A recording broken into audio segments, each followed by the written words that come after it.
The Astros looking to move on. The Red Sox looking to survive. Game 4 of the ALDS. Justin Verlander, the first of his 403 career appearances in relief. First man he faces, Andrew Benintendi. Benintendi hits a towering fly ball towards the pole. It is gone!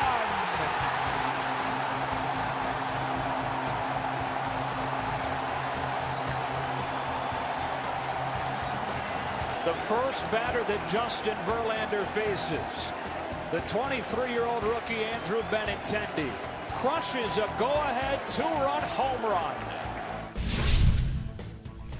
Chris Sale is out on the mound for his 5th inning of relief. Here's the 2-1. And Bregman hits it high in the air and deep to left field. And that ball is gone! Over the monster and onto the monster seats. That's a game-tying home run for Alex Bregman. 3-3. Boy, he is a big-time player, Alex Bregman.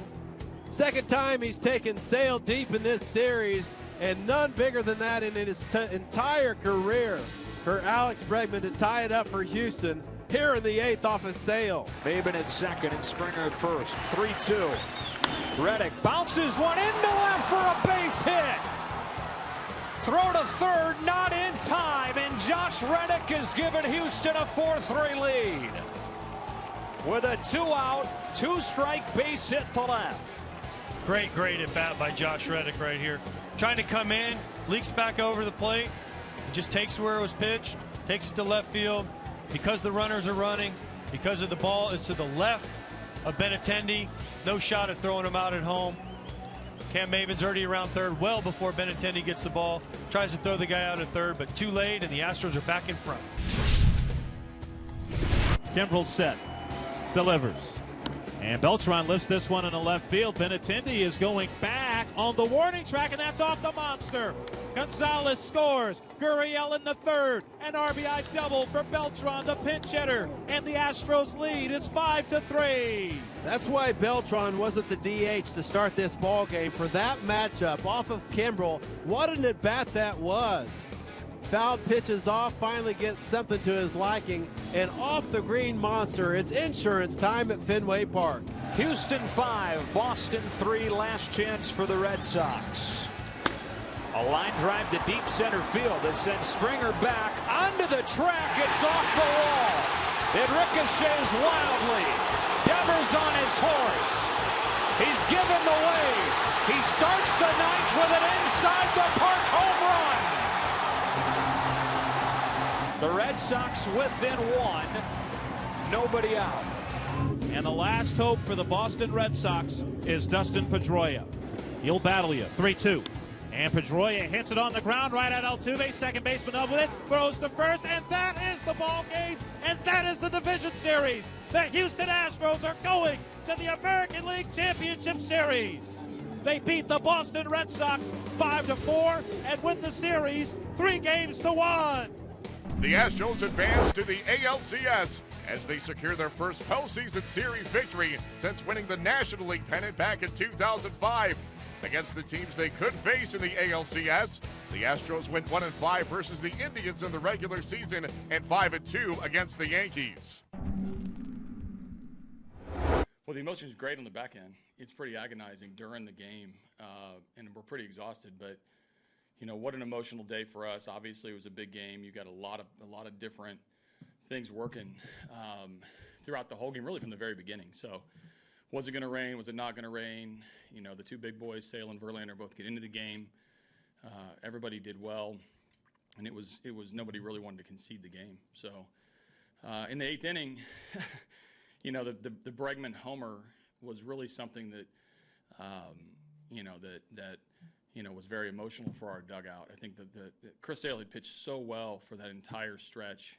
We did feel like he was tiring a little bit, but that doesn't make him easier to hit. And so our guys just hung in there the whole time. We had a ton of opportunities early, so to be able to get back in the game, you know, even though it was a one-run game, was pretty emotional. Our dugout woke up.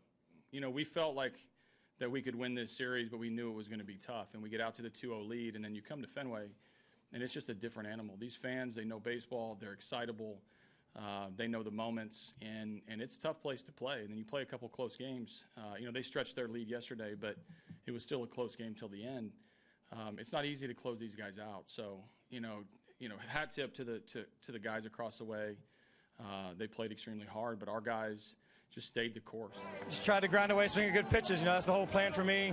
The whole year was just trying to swing at good pitches. He's throwing 100 up there with a good curveball, and I was telling our hitting coaches, it's the first time I've choked up all year before I got the hit, so it ended up working out for us. But, it's just about taking a few deep breaths up there in the box, not letting the crowd get into your head, and just, trying to focus and find your happy place and just not really focusing on what's going on, just trying to be you and the pitcher and work on that kind of tunnel vision.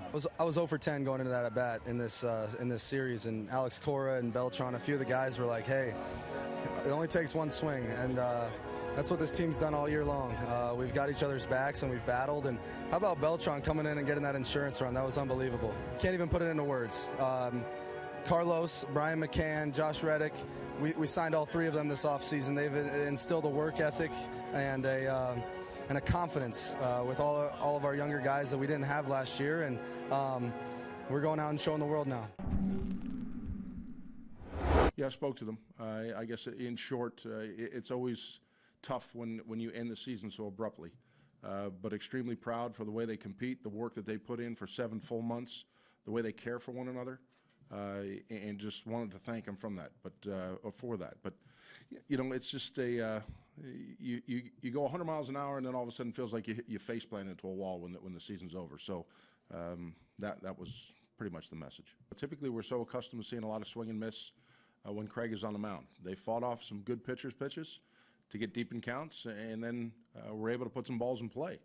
I know he's trying to run a fastball in closer to Reddick on the 3-2 pitch that leaks back over the outer half, that he's able to push a ground ball through the other side for the go-ahead run, but they got the job done. I went out to get Petey away from Mark Wegner. Petey obviously disagreed with the call that was made.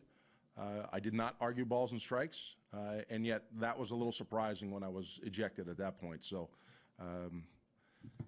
for whatever reason, he felt like there was nothing derogatory or directed straight at him. I never argued balls and strikes.